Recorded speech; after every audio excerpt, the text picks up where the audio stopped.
Acesta e motorul Tohatsu, 20 de cai putere, pornire manuală.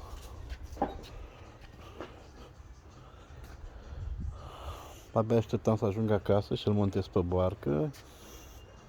După ce am făcut pornirea în service, pornire necesară pentru a primi garanția.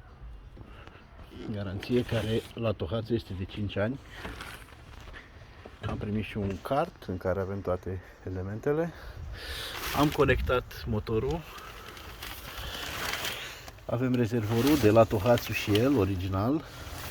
Am conectat. Îi dăm puțină benzină și să vedem dacă pornește. La prima sfoară. Super. Se aude foarte bine.